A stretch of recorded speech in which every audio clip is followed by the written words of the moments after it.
किसी ने बड़ी कमाल की बात की है, ना थके हैं पैर कभी, ना ही हिम्मत हारी है। ना थके हैं पैर कभी, ना ही हिम्मत हारी है। मैंने देखे हैं कई दौर, आज भी मेहनत जारी है। हेलो, बड़ों को प्रणाम, छोटों को प्यार। मेरा नाम है मनोज कुमार। साथियों, सबसे पहले तो आप लोगों का तहे दिल से शुक्रिया कि आप लोग अपना कीमती समय निकाल कर मेरी वीडियोज़ को सुनते हैं और अपना प्यार आशीर्वाद देते हैं। इसी आशा और विश्वास के साथ कि आप लोगों का साथ ऐसे ही मिलता रहेगा और मैं आप लोगों के लिए एक नई नई कहानियाँ वीडियोस लेके आता रहूँगा। साथियों, जैसा कि हम सभी जानते हैं, मनुष्य इस संसार का सर्वश्रेष्ठ प्राणी माना जाता है। उसके पास सोचने, समझने और करने की जो क्षमताएँ हैं वह अन्य किसी जीव में नहीं होती हैं। परंतु कुछ लोग ऐसे भी होते हैं जो शारीरिक और मानसिक रूप से दिव्यांग होते हैं। अक्सर देखा गया है कि शारीरिक रूप से कमी वाले व्यक्तियों में बहुत से ऐसे अद्भुत गुण या प्रतिभाएं होती हैं जो इनकी कमियों को ढक देती हैं। ऐसे ही लोगों में से हैं फ्रिडा काहलो, जिन्होंने विकलांगता को अपने साहस और दृढ़ निश्चय से हराया। भले ही वो आज दुनिया में नहीं है, लेकिन आज भी अपनी अद्भुत क्षमता के साथ लाखों लोगों को प्रेरित कर रहे हैं। एक महिला चित्रकार हैं जिन्होंने कभी भी विकलांगता के कारण ज़िंदगी से हार नहीं माने। साथियों, यदि आप जग प्रसिद्ध महिला चित्रकारों के नाम खोजें तो फ्रिडा काहलो के अतिरिक्त कोई भी बड़ा नाम नहीं मिलता। फ्रिडा काहलो का जन्म मैक्सिको सिटी में 6 जुलाई 1907 को कोयोकान में हुआ था। हालांकि वो सबको बताती थी कि वो साल 1910 में मैक्सिकन आंदोलन की शुरुआत में जन्मी थी।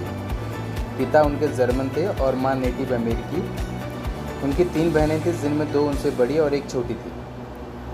फ्रिडा की जो संघर्ष की कहानी वो 6 साल से शुरू हो जाती है, क्योंकि 6 साल की उम्र में ही उनको पोलियो हो गया था। अगर फ्रिडा के शब्दों में कहा जाए तो उनका बचपन बेहद दुखद था।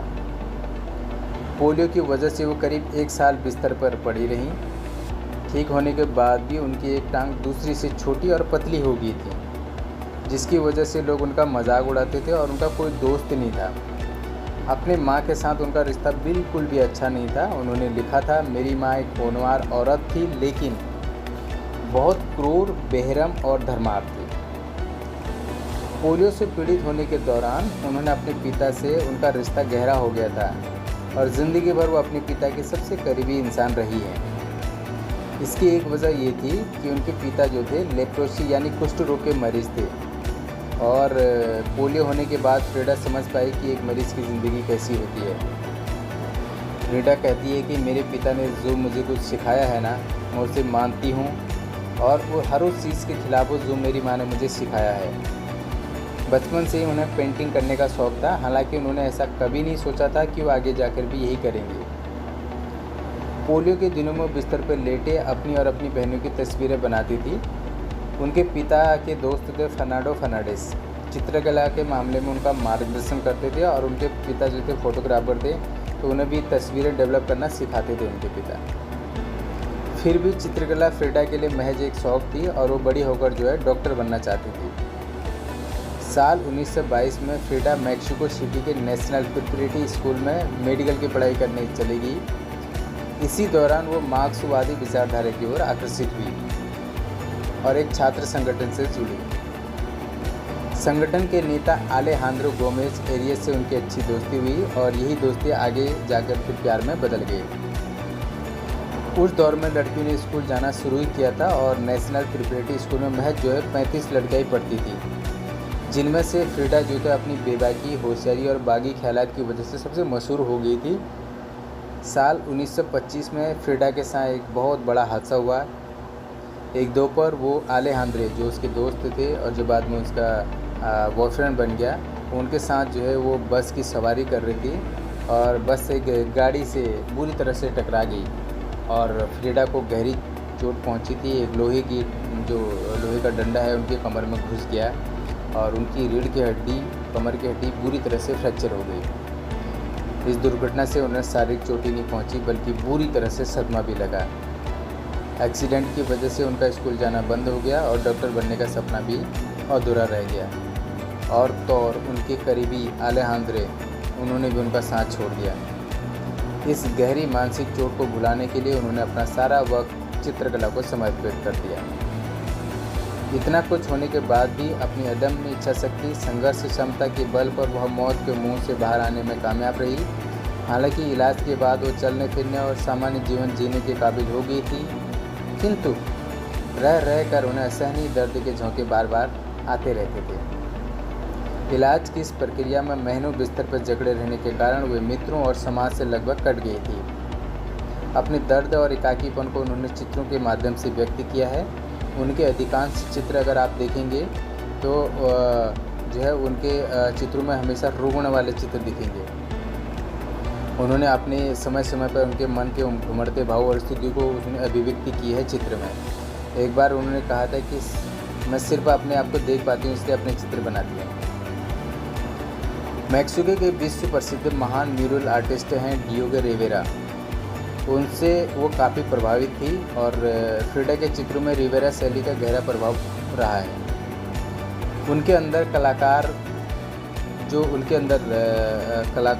कलाकारी थी, उसको डिएगो रिवेरा ने ही प्रोत्साहित किया। बाद में जो है अपनी दोगुनी उम्र के होने के बावजूद भी रिवेरा से उन्होंने शादी कर ली। उनका दाम्पत्य जीवन भी बेहद उथल पुथल भरा रहा। प्रेम और रचनात्मक के तीव्र आवेगों के कारण वे जुनून की हद तक एक दूसरे से प्यार और झगड़ा करते रहते थे, एक दूसरे की निष्ठाओं पर सवाल उठाते थे। 10 साल जो है उनका वैवाहिक जीवन गुजरने के बाद उन्होंने क्या किया, तलाक ले लिया, लेकिन 1 साल के बाद फिर से उन्होंने एक दूसरे से विवाह कर लिया। फ्रिडा काहलो के जीवन पर 2002 में जो है अमेरिकी नाट्यम ओपेरा निर्देशिका जूली तैमूर ने एक बहुत ही खूबसूरत फिल्म बनाई जो फ्रिडा के दर्द और संघर्ष भरे जीवन का यथार्थ चित्रण करती है। हॉलीवुड की मशहूर अभिनेत्री सलमा हायक ने फ्रिडा के चरित्र को पर्दे पर साकार किया। वो इस फिल्म की निर्मात्री भी हैं। फ्रिडा के जीवन पर फिल्म बनाने के लिए अनेक निर्माता, निर्देशक और कलाकार प्रयासरत थे।